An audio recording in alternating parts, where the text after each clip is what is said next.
Water decided everything: who lived, who left, who vanished without a trace. In medieval Europe, villages didn't fail because of war or famine first. They failed when water stopped behaving the way people expected. And the communities that survived longest weren't lucky.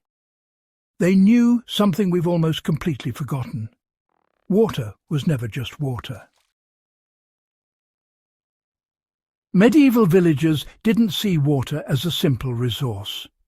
They saw it as a living system that had moods, habits, and limits. Long before pipes and pumps, survival depended on reading landscapes the way sailors read the sea. Springs were judged by taste and temperature. Streams were watched for seasonal changes. Wells were placed with intention, not convenience. This wasn't superstition. It was practical knowledge passed down through observation, failure, and quiet success. The hidden science of springs.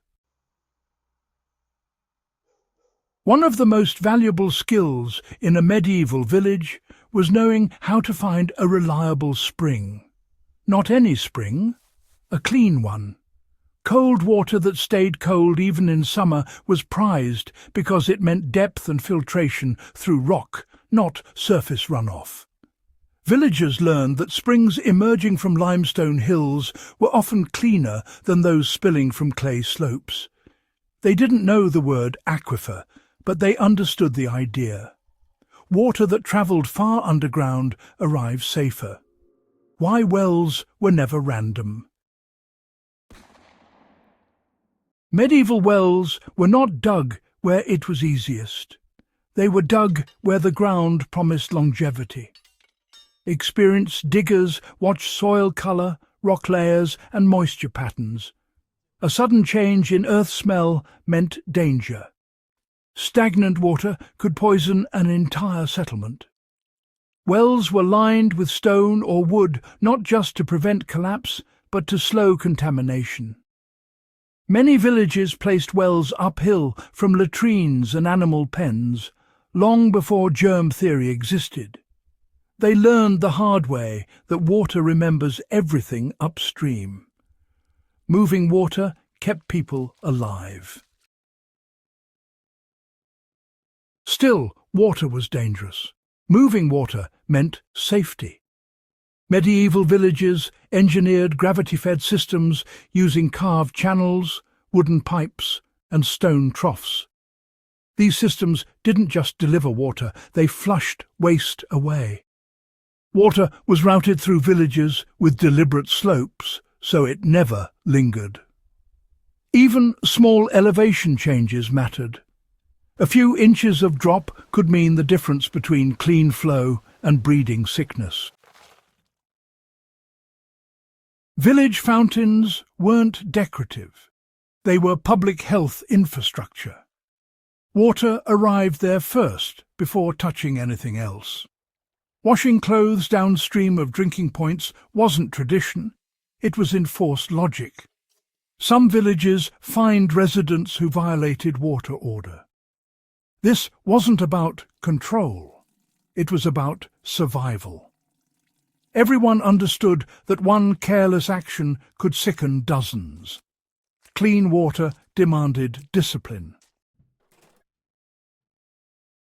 Rainwater harvesting was everywhere in medieval life. Roofs were shaped to guide water into cisterns lined with lime plaster that naturally discouraged bacteria.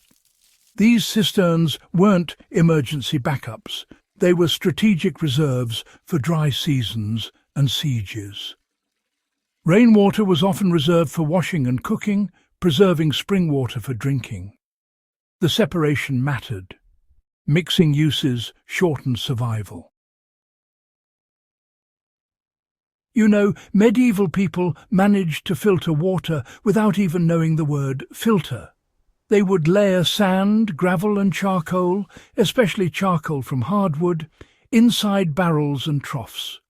That charcoal, it absorbed odours and impurities in a way that must have seemed almost magical. In some villages, water was sent through moss-lined channels, which slowed the flow and trapped debris along the way. Now, these systems weren't perfect by any means, but they did dramatically reduce illness. Maintenance was a constant task, and honestly, neglecting it was downright dangerous. Seasonal water management was everything. Even in winter, things didn't get any easier. Ice could trap contaminants, making the water risky. Then, come spring, floods would carry waste right into wells. To cope, villages adapted by sealing wells during those dangerous runoff periods, reopening them only when the water cleared. Some communities would even switch water sources with the seasons, relying on different springs at different times of year. This kind of flexibility, well, it kept people alive when more rigid systems would have failed. Animals were part of the system too,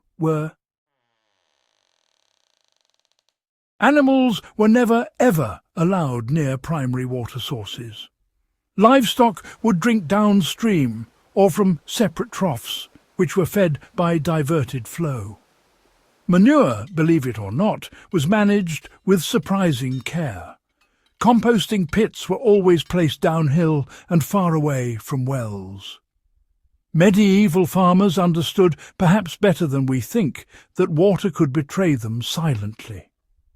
Disease didn't need to be seen to be deadly. Water law was survival law. Many medieval villages had water rules stricter than modern building codes. Access times, cleaning duties, and repair obligations were shared. Water systems were communal because, well, no individual could manage them alone. When disputes arose, elders didn't argue philosophy. They pointed to consequences. Villages that ignored water order disappeared from records. The survivors remembered why. Industrial plumbing, pretty much erased the need to understand water's behaviour. Pipes replaced awareness, and treatment plants, they replaced vigilance. The old skills just became invisible, slipping quietly into the background. But when systems fail, the old logic suddenly matters again. Medieval water knowledge wasn't primitive. It was resilient. It worked without electricity, chemicals, or even centralized control. Understanding flow direction, separating clean and dirty uses, protecting sources before treating symptoms. These ideas are, honestly, timeless. Medieval villagers survived not because they had better tools, but because they respected water's power. They worked with it, not against it. The forgotten knowledge wasn't a single trick or clever hack. It was really, an attitude.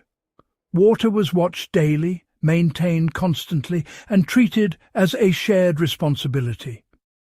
Survival came from attention, not technology. That mindset kept villages alive for centuries. If you want more true stories like this, where forgotten knowledge meets real survival, go ahead and subscribe to Before Modern Times. Like this video if it surprised you, and share it with someone who thinks history has nothing left to teach us. And, stay curious, because the past still knows things we need to remember.